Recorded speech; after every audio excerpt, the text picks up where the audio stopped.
Mesdames et messieurs, bonjour.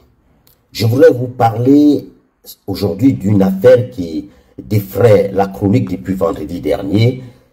Il s'agit de la signature d'une convention entre la compagnie française Corsair et la quasi-totalité des institutions ivoiriennes qui oblige donc les membres de ces institutions de la République, le personnel et les membres de leur famille à ne voyager que par Corsair pour les missions, tout comme pour les voyages privés.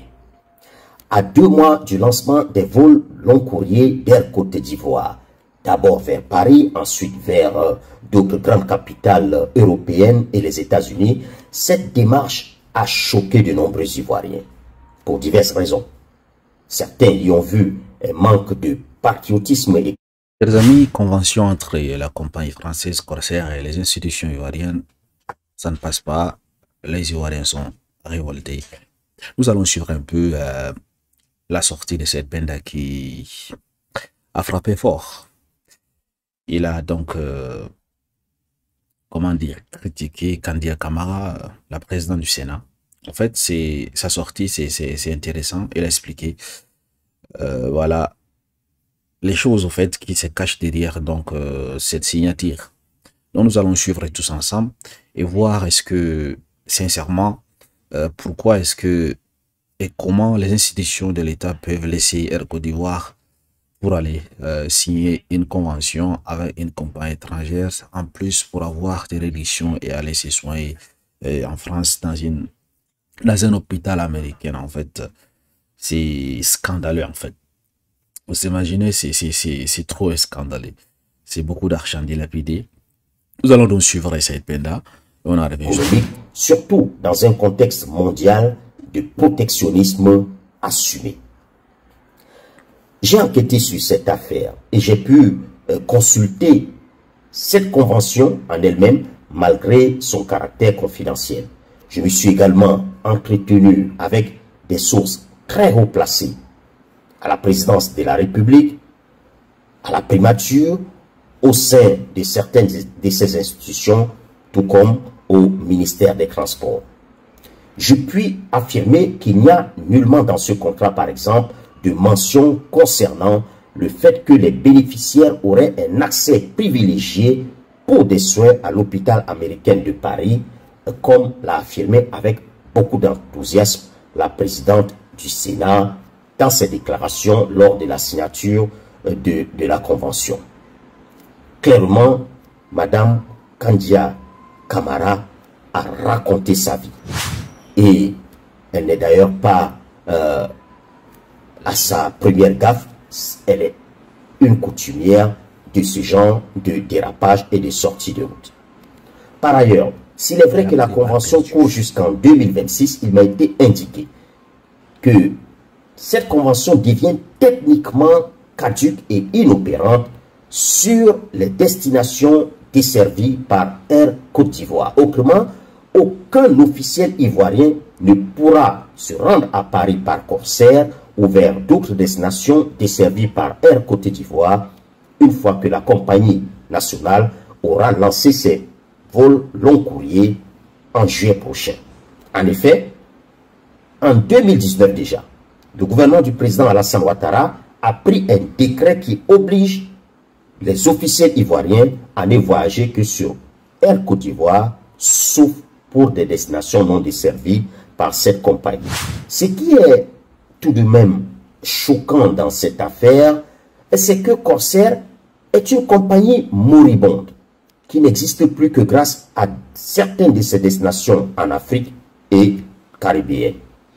Les dirigeants des institutions qui ont signé la convention avec Corsair ne se sont donc même pas donné la peine de faire un minimum d'enquête sur leurs partenaires. En effet, pour la première fois depuis environ une décennie, c'est l'exercice dernier seulement qu'elle a réalisé un bénéfice, somme toute, très modeste. 1,1 million d'euros, c'est à peine 610 millions de francs CFA. C'est vraiment ridicule et Air Côte d'Ivoire, avant même de lancer ses longs courriers, fait beaucoup, mais vraiment beaucoup mieux. Et encore, Et encore, en analysant de près le bilan des corsaires, je découvre que ce tout petit, ce minuscule bénéfice n'a été possible que grâce à l'État français à travers l'effacement d'une partie de sa dette publique et l'injection de nouveaux fonds. Il s'agit donc d'une compagnie sous perfusion maintenue en vie au moyen de la respiration artificielle, nul ne sachant d'ailleurs à quel moment l'État français continuera à injecter de l'argent dans une compagnie qui ne rapporte plus rien. De mes recherches, il ressort d'ailleurs que Corsair est actuellement sous examen des régulateurs de l'Union européenne, alors qu'elle a demandé à l'État d'abandonner à nouveau une dette fiscale et sociale de 147 millions d'euros. C'est à peu près 96 milliards de francs CFA accumulés depuis des années.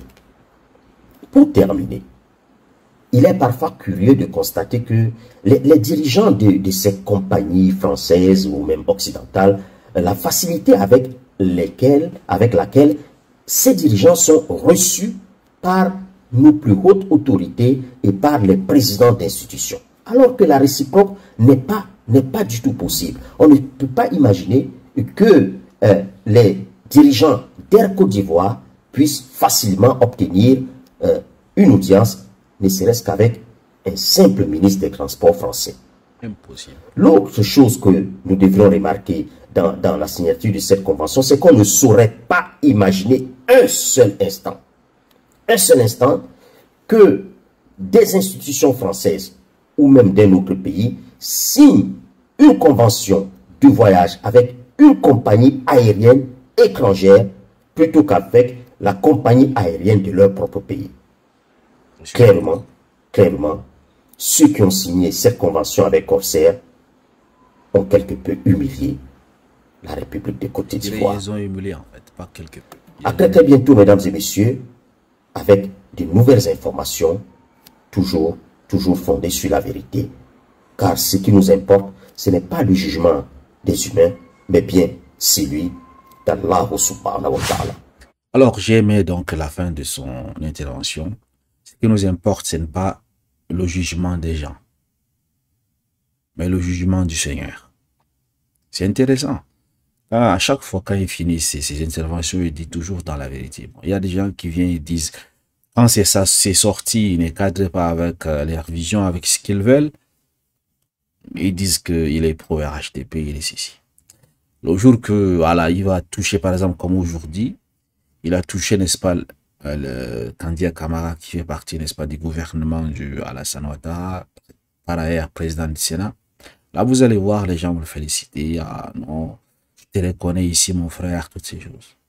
Le jour qu'il va sortir, critiquer les partis d'opposition ou bien les actions de partis d'opposition, diront rentre au Cameroun, tiens, passe ici, laisse les Ivoiriens tranquilles. Ouais, ça c'est de l'hypocrisie.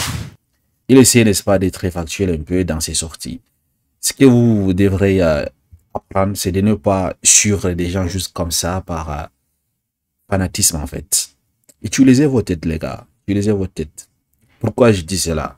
Cette histoire, ça ne regarde pas uniquement le RHDP. Comme je l'ai dit dans la précédente vidéo, ça regarde tous les officiels. Les députés des partis d'opposition et les maires des partis d'opposition et leurs familles, tous. Vous avez vu une personne qui est sortie pour dénoncer cela? Ben non, c'est aujourd'hui que je vois, bon, le FPI a fait communiquer, parce qu'on a beaucoup dénoncé en fait, disant que ça les convenait.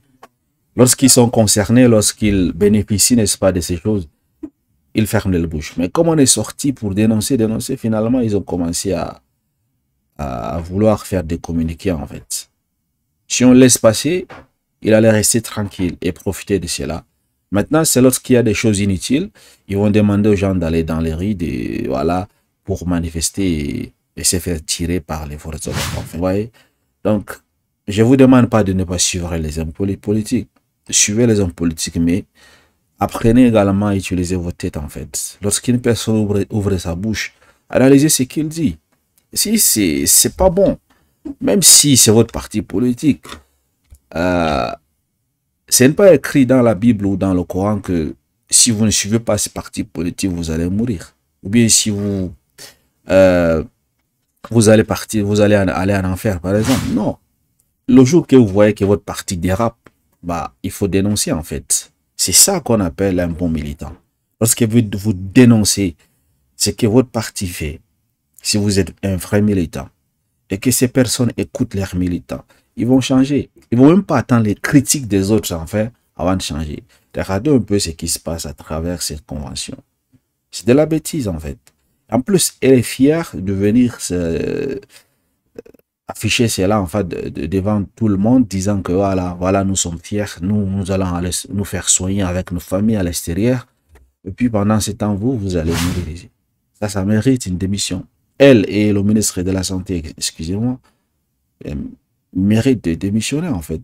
Parce que le ministre est parti chanter partout que voilà, maintenant les hôpitaux sont ceci, c'est le haut standing, c'est la haute technologie, les IRM par-ci, par-là. Ok, pourquoi est-ce que ces personnes ne se soignent-ils pas dans Côte d'Ivoire?